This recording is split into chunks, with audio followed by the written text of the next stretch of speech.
అందరికీ నమస్కారం. దక్షిణాయనం వర్ష ఋతువు శ్రావణమాసం కృష్ణపక్షం అష్టమి ఉపరి నవమి రోహిణి నక్షత్రం.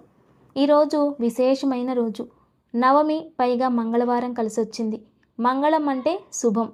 రోహిణి నక్షత్రానికి చంద్రుడు అధిపతి. చంద్ర పూజ అంటే శశిమంగళ యోగం. ఇక నవమి తిథికి దుర్గాదేవి మరియు శ్రీరాముల వారు కూడా అధిపతి. కాబట్టి మంత్రబలంలో ఈరోజు అందరూ కూడా రాముల వారి నామస్మరణ చేయాలి.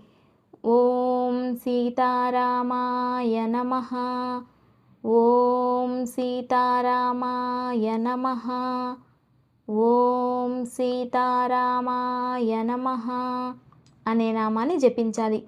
సీతారామ అంటేనే రామనామానికి శక్తి అని అన్ని పురాణాలు తెలియజేస్తున్నాయి. మనిషి జన్మించాలంటే తల్లి గర్భంలో నుండి బయటికి రావాలి. అదే తల్లి గర్భమే లేకపోతే మనిషి జన్మించడం అసాధ్యం. అవును కదా? స్త్రీకి ఉన్న అండాశయాలు పురుషతత్వంతో కలిసినప్పుడు అక్కడ ఒక కొత్త శరీరం ఏర్పడుతుంది. దానిలో ఎప్పటి వరకు ఆత్మ ప్రవేశం అవదో దానిని శరీరం లేదా పిండము అంటారు. ఎప్పుడైతే ఆత్మ ప్రవేశం చేస్తుందో అప్పుడు దానిని మనిషి అంటారు. మనిషి స్వర్గస్థులైతే ఆత్మ శరీరాన్ని వదిలి వెళ్ళిపోయిన తర్వాత దానిని చనిపోయిన మనిషి అంటారు. అవును కదా? అయితే శరీరానికి దానిలో ఆత్మ ఉన్నప్పుడు మాత్రమే విలువ ఉంటుంది. అదేవిధంగా శ్రీరాముల వారికి విలువను పెంచేది సీత. రామనామానికి ముందు సీతానామం కలిపితేనే ఆ రామనామానికి విలువ పెరుగుతుంది. అయితే ప్రతి మనిషిలోనూ ఆత్మ అనేది ఉంటుంది. అయితే ఆ ఆత్మని సీతతత్వంగా వర్ణించారు. చాలా పవిత్రమైనది. ఆ పవిత్రత ఎవరి కంటికి కనబడదు. ప్రతి మనిషిలోని జీవకళ అనేది సీతతత్వం. ఇక రామతత్వం అంటే శరీరం. సీత ఉంటే రాముల వారు ఉన్నట్లే.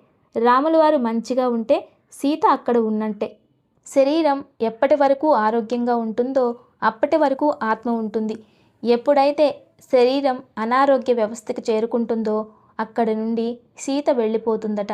అంటే ఆరోగ్యంతో పాటు ఆత్మ అని తెలియజేశారు. అయితే సీతారామ అనే నామం జపించడం అనేది సీత అనే ఆత్మకి అభిషేకం చేసినట్లు అని వర్ణించారు. ఇక మంచి మాట. అందరూ కూడా సంతోషంగా ఉండడానికి ఒక్కో విధానాన్ని వెతుకుతూ ఉంటారు. కొందరైతే పచ్చని చెట్లు, పచ్చదనాన్ని ఇష్టపడుతూ ఉంటారు. కొందరు చెట్లకి ఉన్న పూలని చూసి ఆనందాన్ని పొందుతూ ఉంటారు. మరికొందరు వర్షాన్ని చూసి అందులో తడుస్తూ ఆనందాన్ని పొందుతూ ఉంటారు. ఇంకొందరు ఇంట్లోనే ఉంటూ ఆనందాన్ని పొందుతూ ఉంటారు. ప్రకృతిలో ప్రతి క్షణం ఆనందాన్ని వెతుక్కుంటూ ఆ సంతోషాన్ని అనుభూతి చెందుతూ ఉంటారు కొందరు. వాళ్ళనే ప్రకృతి ప్రేమికులు అంటూ ఉంటారు. అంటే వాళ్ళు ప్రకృతిలో ఉన్న ప్రేమను ఆస్వాదిస్తూ ఉంటారట. అయితే మన జీవితంలో మనం కోరుకునేవి కొన్ని ఉంటాయి. వాటితో ఉన్నప్పుడు మనం ఆనందంగా ఉండొచ్చు అనుకుంటూ ఉంటాం. అయితే అందరూ గమనించాలి. ఎప్పుడైతే మనం బాగా ఆనందంగా సంతోషంగా ఉంటూ ఉంటామో ఆ సమయంలో ఏదో ఒక ఏడ్చే అనుభూతి దగ్గరికి వచ్చేస్తుందట. తర్వాత ఏడుస్తూ ఏడుస్తూ బాధపడుతూ ఉన్నప్పుడు దుఃఖం వస్తుంది. అయితే ఆ దుఃఖాన్ని ఎవరి దగ్గరైనా చెప్పుకోవాలి అనే సమయానికి స్నేహితులు కూడా నిదానంగా దూరమైపోవడానికి ప్రయత్నిస్తూ ఉంటారు. అప్పుడిక మౌనంగా ఉండిపోదామని మౌనాన్ని అలవాటు చేసుకునే లోపు శరీరానికి అలసట అనేది వచ్చేస్తుందట. అలా అన్ని విధాలుగా పరీక్షలు ఎదురిస్తూ ఉంటాడు మనిషి. ఎన్ని విధాలుగా పరీక్షలు వచ్చినా అన్నింటినీ స్వీకరిస్తూ ముందుకెళుతూ ఉంటే అది మంచి జీవితం అవుతుంది. అప్పుడు మనిషి ఆనందంగా ఉంటాడు. అందరూ అనుకుంటూ ఉంటారు డబ్బు ఉంటేనే ఆనందం అని, డబ్బే మనకి అన్నీ ఇస్తుంది అని. అలా అనుకుంటే అది నిజం కాదట. డబ్బుతో భౌతిక ఆనందాన్ని, భౌతిక సుఖాన్ని, భౌతిక ఆనందాన్ని, వస్తువులని మాత్రమే కొనగలం. కానీ ప్రేమని, మనల్ని గౌరవించే వారిని కొనలేము. మీలో ఉన్న మూలతత్వాన్ని గ్రహించి మీతో ఉన్నవారు మాత్రమే మీతో చివరి వరకు ఉంటారు. అందుకే అలాంటి సంబంధాలను, ప్రేమను కోరుకోవాలి. డబ్బును చూపించి ఇతరులను వశపరుచుకోవాలంటే ఖచ్చితంగా వారు ఏదో ఒక రూపంలో దూరం అయిపోతారు. అందుకే ఎప్పుడు కూడా ఆత్మసాక్షిగా అందరితో ప్రేమగా జీవిస్తూ ఉన్నప్పుడు నిజమైన ప్రేమ ఆప్యాయతని చూసేవారు ఎప్పుడూ మీతో అలానే ఉండిపోతారు. అదే శాశ్వతమైనది. అయితే కొందరు అనుకుంటూ ఉంటారు, వీళ్ళ స్టేటస్కి తగినట్టుగా ఉండడం లేదు, జీవించడం లేదు, అందరితో ఇలానే ఉంటారు, అందరితో కలిసిపోయినట్లు ఉంటారు అని అనుకుంటూ ఉంటారు. కానీ అందరూ ఒకటే, అందరి ఆత్మలు ఒకటే అనే దానిని గుర్తుంచుకొని ఆ మనోభావంతో ఎవరైతే జీవిస్తూ ఉంటారో అటువంటి వారు ఎప్పుడైనా ఎక్కడైనా ఆనందంగా జీవించగలరు. నేను ఇలానే ఉండాలి, నేను ఇలానే బతకాలి అని కొన్ని లైఫ్ ఎథిక్స్ పెట్టుకుంటే వారు ఖచ్చితంగా సంతోషంగా ఉండలేరు. ఎందుకంటే ప్రకృతిలో ఋతువులు ఎలా మారుతూ ఉంటాయో, సంవత్సరాలు ఎలా మారుతూ ఉంటాయో, కాలాయ తస్మై నమః, కాలానికి తగినట్టుగా మనం కూడా ప్రకృతిలో కలిసిపోతూ ఉంటే ఆ జీవితం అద్భుతం, ఆనందం అవుతుంది. మనిషికి వయసు పెరుగుతూ ఉంటుంది, దానితో పాటు జ్ఞానం అజ్ఞానం కూడా పెరుగుతూ ఉంటాయి. కాబట్టి అన్ని సమయాలు మనతో ఒకేలా ప్రయాణం చేయవు. అందుకే కాలానుసారంగా మార్పు వచ్చినా మన మనసుని ఒకే స్థితిలో ఒకే విధంగా ఉంచుకొని భౌతికమైన సుఖాలకి ఆకర్షితులు కాకుండా అందరితో ప్రేమగా ఆనందంగా జీవించడానికి ప్రయత్నించాలి. ఇదే ఈరోజు మంచి మాట. నేటి శబ్దం శ్రావ్యం. ఏ ఇంట్లో అయితే వేణువు అనేది ఉంటుందో అక్కడ చాలా సంతోషం ఉంటుందట. వేణునాదం అనేది ఎంతటి కోపాన్నైనా తగ్గించేస్తుందట. వేణునాదానికి ఉన్న 7 రంధ్రాల నుండి సప్తస్వరాలు అనేవి వస్తాయి. ఆ శబ్దం మన శరీరంలోని 7 చక్రాలను జాగృత వ్యవస్థకు తెచ్చి మనకి ఆరా ఎనర్జీని పెంచుతుందట. వేణునాదం వినడం వలన నిద్రలేమి సమస్యలు, డిప్రెషన్ సమస్యలు, విపరీతమైన కోపాలు అన్నీ కూడా ధ్యానం చేయడం వలన ఎటువంటి అనుభూతిని పొందుతామో అటువంటి అనుభూతి కలుగుతుందట. అంత గొప్ప శక్తి వేణువులో ఉంటుందట. వేణునాదానికి ప్రకృతిలో ఉన్న సకల జీవరాశులు కూడా ఆకర్షితులవుతాయట.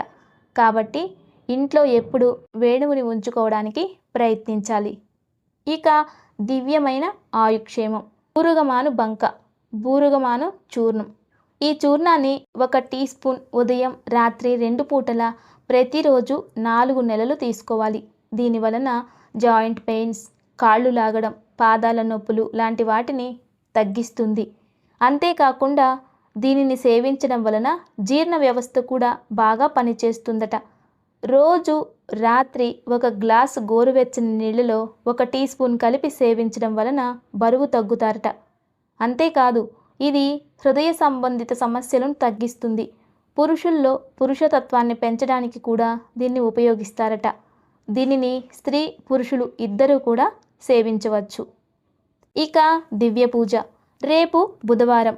భూ సంబంధిత సమస్యలు మరియు భూమి అమ్మకాలలో వచ్చే సమస్యలు, భూలాభం, రిజిస్ట్రేషన్ సమస్యలు ఉన్నవారు రేపు కొన్ని శంఖపుష్పాలను తీసుకొని ఇంట్లోనే దుర్గాదేవి లేదా ఏదైనా అమ్మవార్లను ఆ పుష్పాలతో పూజించి అపరాధ క్షమాస్తోత్రాన్ని పారాయణ చేసుకుని అమ్మవారికి సంకల్పం చేసుకుని మమ్మల్ని దేవతా శాపాల నుండి తొలగించమని మీకున్న సమస్యలను భక్తిగా ప్రార్థిస్తే ఖచ్చితంగా మీ సంకల్పం నెరవేరుతుంది.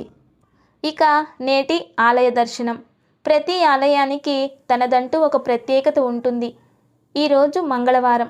ఆంజనేయ స్వామి దర్శనం వలన స్వామివారి ఆశీస్సులు మనకి లభిస్తాయి. బాల హనుమాన్ని దర్శించడం వలన జ్ఞానం ప్రాప్తిస్తుంది, తెలివితేటలు పెరుగుతాయి. రామనామమే ఆయుధంగా సప్త సముద్రాలు సైతం అవలీలగా లంఘించగలిగే అత్యంత శక్తివంతుడు, బలవంతుడు హనుమంతుడు. నిరంతరం రామనామ స్మరణలో పునీతమయ్యే భాగ్యశాలి హనుమంతుడు. సీతారాముల ప్రతిరూపాలని తన గుండెల్లో ప్రతిష్ఠించుకుని వారి పాదాల చెంత కాలాన్ని గడిపే ఆ ఆంజనేయ స్వామి గుజరాత్ రాష్ట్రంలోని జామ్నగర్లో బాల హనుమాన్గా కొలువు తీరిన కోవెలను దర్శించుకుని తరిద్దాం. గుజరాత్ రాష్ట్రంలో పోరుబందర్ పట్టణానికి సుమారు 100 కిలోమీటర్ల దూరంలో ఉంది ఈ జామ్నగర్. ఇక్కడ ప్రవహిస్తున్న సరస్సు ఎదురుగానే బాల హనుమాన్ మందిరం ఉంది. 1964వ సంవత్సరంలో పరమభిక్షు మహారాజ్ మందిరాన్ని నిర్మింపచేశారు. రాముల వారన్న, రామనామమన్న అత్యంత భక్తి ప్రవృత్తులు గల భిక్షు మహారాజ్ భక్తుల ఇళ్లల్లో రామనామ పారాయణ చేస్తూ రామనామ విశిష్టతను వివరిస్తూ ఉండేవారు. నిరంతరం రామనామాన్ని జపిస్తూ ఉంటే లోక కళ్యాణం జరుగుతుందనే ప్రగాఢమైన విశ్వాసంతో ఆయన ఈ బాల హనుమాన్ మందిర నిర్మాణాన్ని శ్రీకారం చుట్టారు. ఈ మందిర పరిసర ప్రాంతాలు నిత్యం రామనామ స్మరణతో పునీతమవుతుంటాయి. రాత్రి పగలు భేదం లేకుండా బాల హనుమాన్ తలుపులు తెరిచే ఉండడం ఇక్కడ ఆలయ ప్రత్యేకత. అందుకే 24 గంటలలో ఎప్పుడైనా ఎవరైనా స్వామివారిని దర్శించుకొని తరించవచ్చు. రాత్రి వేళలో ఈ మందిర సన్నిధిలో రామనామస్మరణ చేసేవారికి ఆలయ నిర్వాహకులే ఆహార సౌకర్యాన్ని కూడా కల్పిస్తారు. 1964 నుండి ఇప్పటి వరకు బాల హనుమాన్ మందిర పరిసరాలలో నిర్విరామంగా రామనామస్మరణ జరుగుతూనే ఉండడం విశేషం. భూకంపం సంభవించినప్పుడు, భారత్ పాకిస్తాన్ల మధ్య యుద్ధం జరిగినప్పుడు భక్తులు రామనామస్మరణ నిరంతరం కొనసాగించడం ఇక్కడ ప్రజల భక్తికి, చిత్తశుద్ధికి నిలువెత్తు నిదర్శనం. అంతరాలయంలో రామనామస్మరణ జరుగుతూ ఉంటుంది. గర్భాలయంలో సీతారాముల దివ్యమంగళ స్వరూప మూర్తులను దర్శించుకొని తరించవచ్చు. సీతారాముల పాదపద్మముల చెంత చిన్న బాల హనుమాన్ విగ్రహం మనకి దర్శనమిస్తుంది. సీతారాముల సమేత బాల హనుమాన్ స్వామివారిని దర్శించుకుంటే సకల సంకటాల నుండి విముక్తి కలుగుతుందనే ప్రగాఢ విశ్వాసంతో గుజరాత్ రాష్ట్రంలోని ప్రజలంతా ఇక్కడికి విచ్చేస్తూ ఉంటారు. కాబట్టి అందరూ కూడా ఈ ఆలయాన్ని దర్శించుకొని తరించాలని కోరుకుందాం.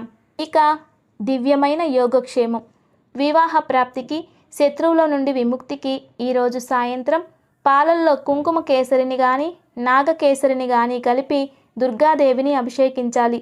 అనంతరం ఎర్ర చందనంతో అలంకరించి ఎర్రని పూలతో పూజించాలి. అనంతరం కుజ రుణ విమోచక స్తోత్రాన్ని కానీ దుర్గా కవచాన్ని కానీ పఠించాలి. నమస్తే. Thanks for watching.